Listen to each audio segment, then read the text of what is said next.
आप सभी को नमस्कार। और जैसा कि जानते हैं आप लोग, देश कोरोना से लड़ रहा है और जिस प्रकार से कोरोना की संख्या लगातार घटती जा रही है, कहीं न कहीं ये देश के लिए, हम सब के लिए एक खुशखबरी है कि भारत कोरोना से जीतते हुए आगे बढ़ रहा है। बंधुगण, आज कुछ सवाल हमारे मन में, हमारे मानस पटल में आते हैं। We want to hold the Aam Aadmi Party accountable for whatever happened in Delhi. जो भी दिल्ली में हुआ है उसके लिए कोई अकाउंटेबल है या नहीं, आज ये हम जानना चाहते हैं।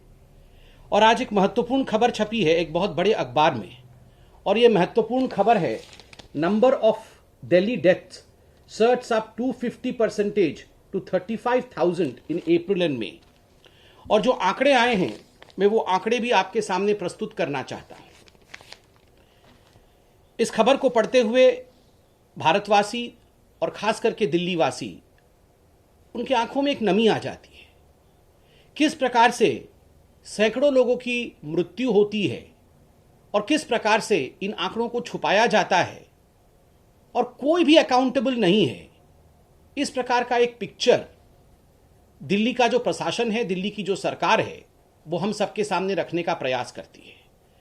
बंधुगण, आज के इस खबर का मुख्य बिंदु यह है कि 2 महीने, अप्रैल और मई का महीना, यह 2 महीना सर्वाधिक महत्वपूर्ण महीने रहे थे जहां तक कि कोविड के सेकेंड वेव का संबंध है।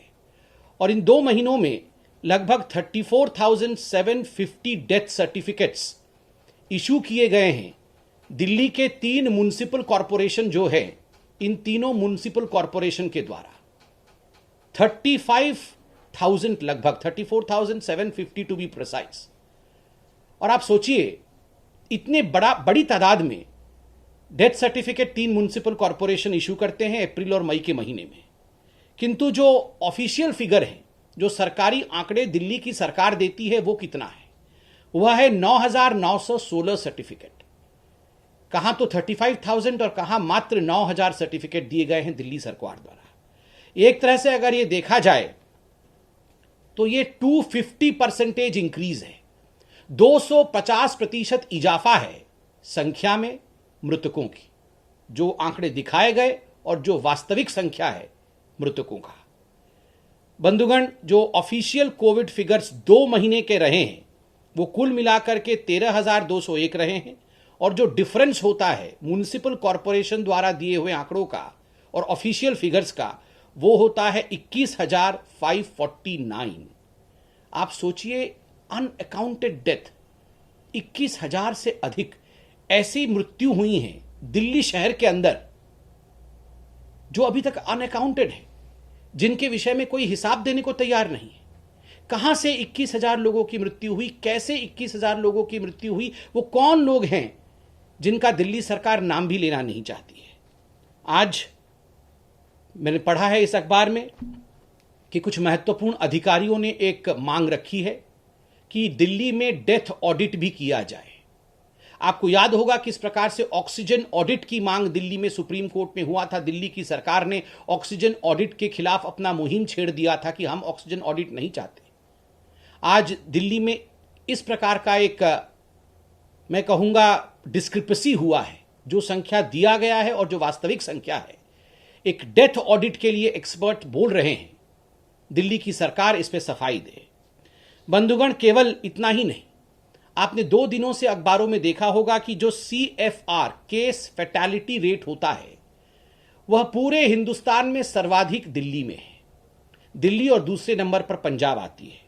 जो दिल्ली की केस फैटेलिटी रेट है वो 2.9% है, और जो नेशनल केस फैटेलिटी रेट है, राष्ट्रीय केस फैटेलिटी रेट है, वो 1.3% है। तो आप सोचिए, लगभग डबल से भी अधिक। राष्ट्र में 1.3% और दिल्ली में 2.9%, डबल से भी अधिक है। क्या कारण है कि इतनी मृत्यु दिल्ली में हुआ है और केस फैटेलिटी रेट सर्वाधिक हमारे हिंदुस्तान की राजधानी में रहा है, जबकि नेशनल एवरेज इससे कहीं कम है? क्या कारण है? कौन इसके लिए जिम्मेदार है?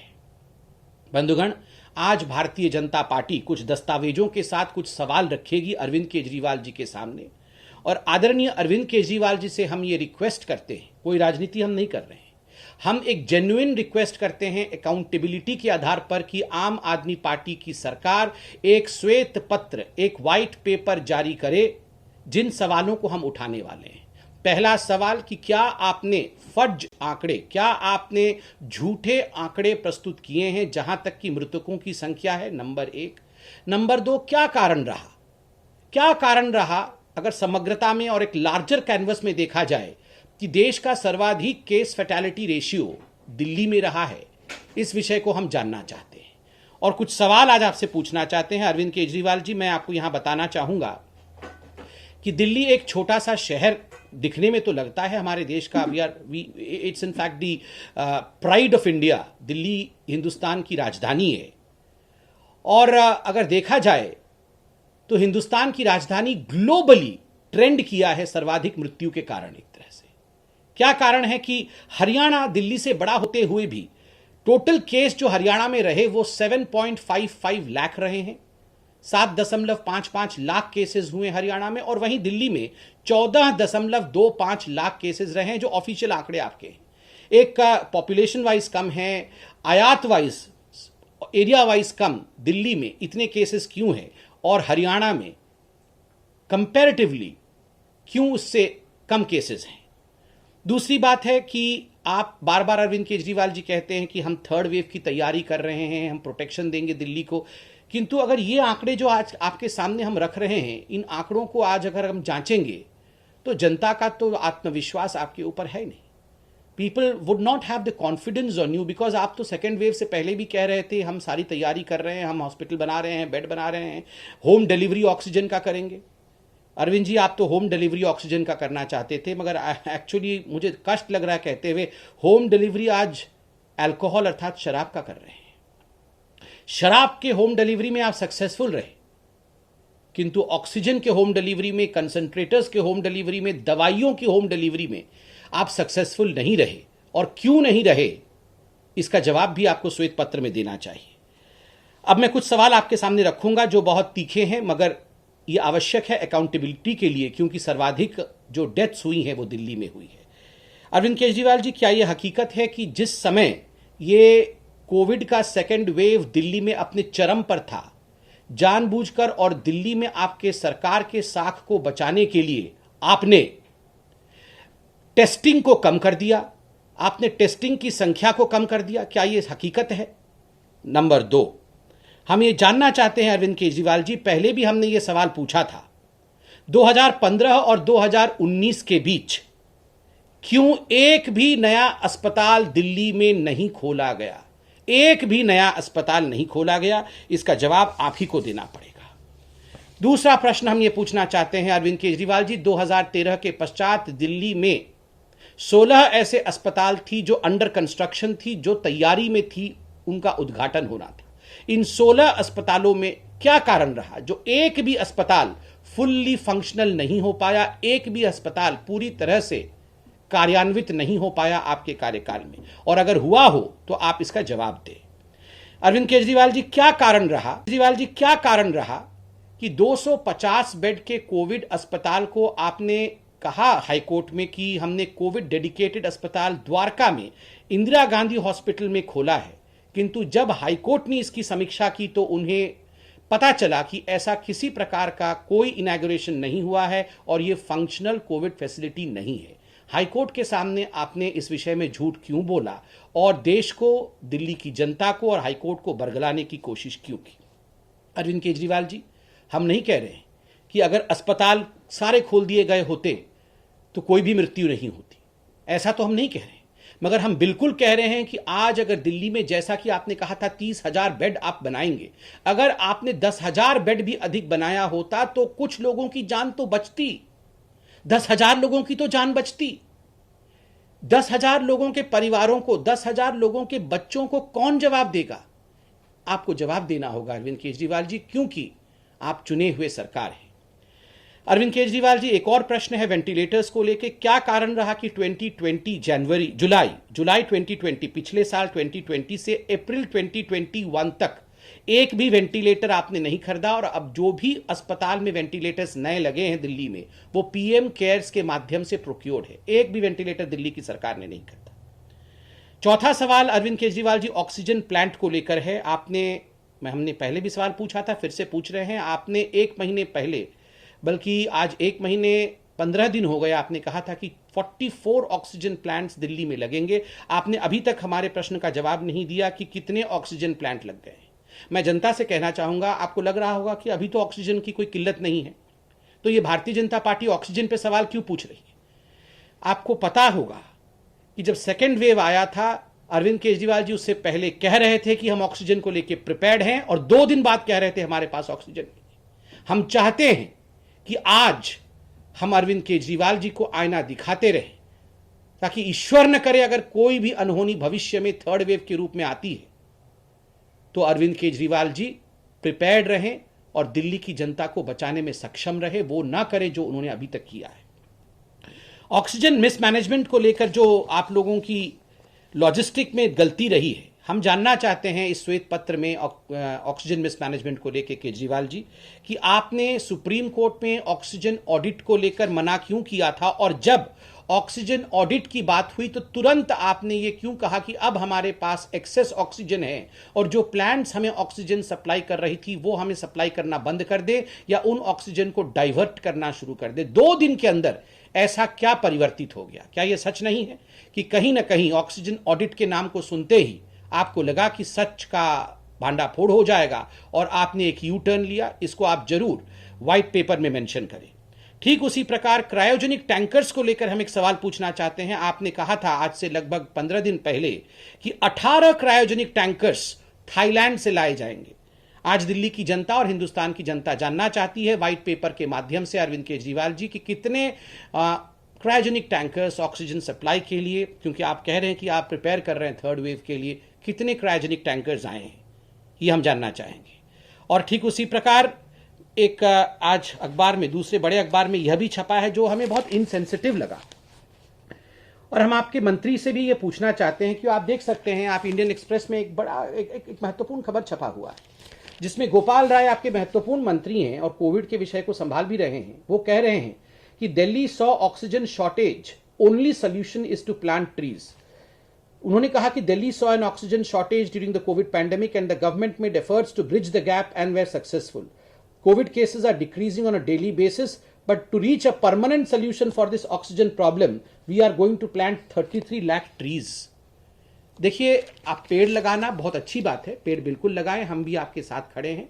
ये तो हमारा एनवायरनमेंट को बचाने का उद्देश्य भी है, उस पर कोई क्रिटिसिज्म नहीं। मगर ये जो इनसेंसिटिव रिमार्क और एक मैं कहूँगा अज्ञान वसत रिमार्क आपके मंत्री ने केजरीवाल जी ने किया है। आपके मंत्री कहते हैं कि ऑक्सीजन की कमी से लड़ने का एकमात्र उपाय है कि हम पेड़ लगाएं और थर्ड वेव से जूझने के लिए हम परमानेंट सोल्यूशन ढूंढ रहे हैं और 33 लाख पेड़ लगा देंगे।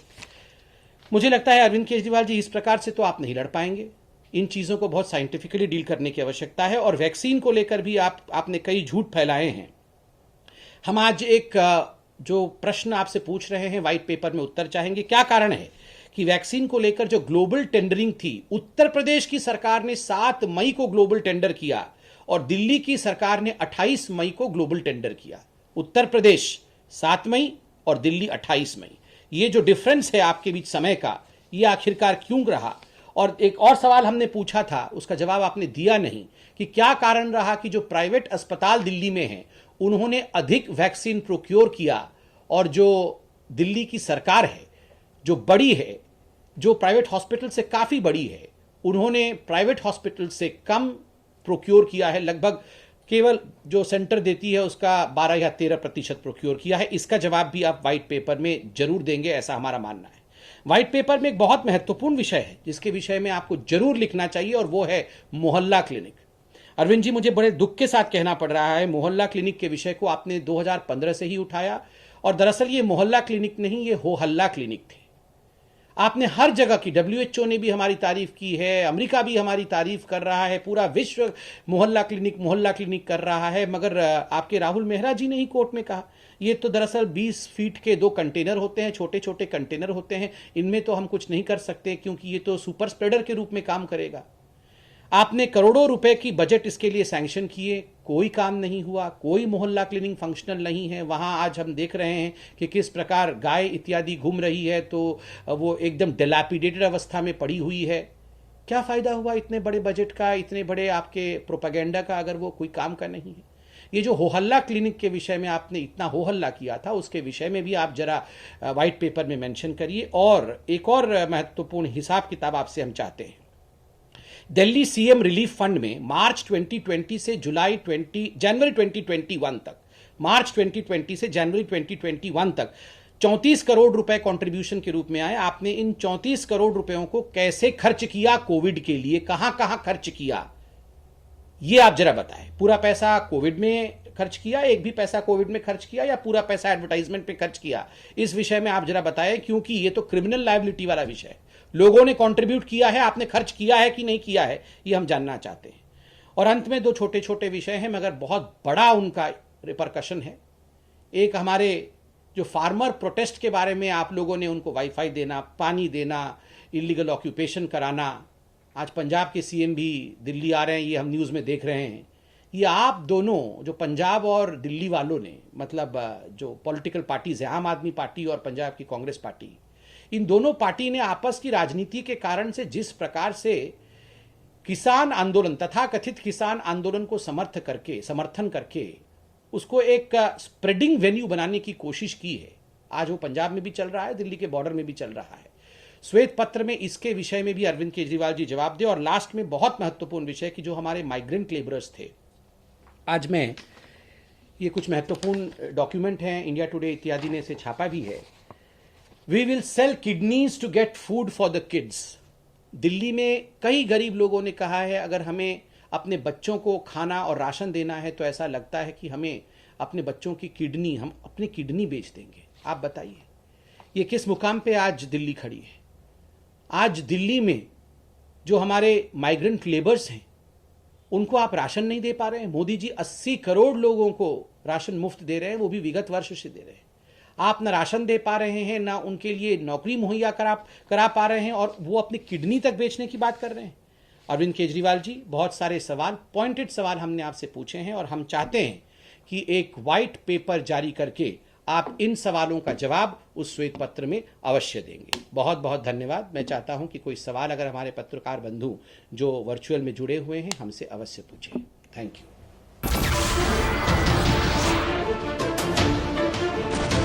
नमस्कार, मैं हूं मानक गुप्ता।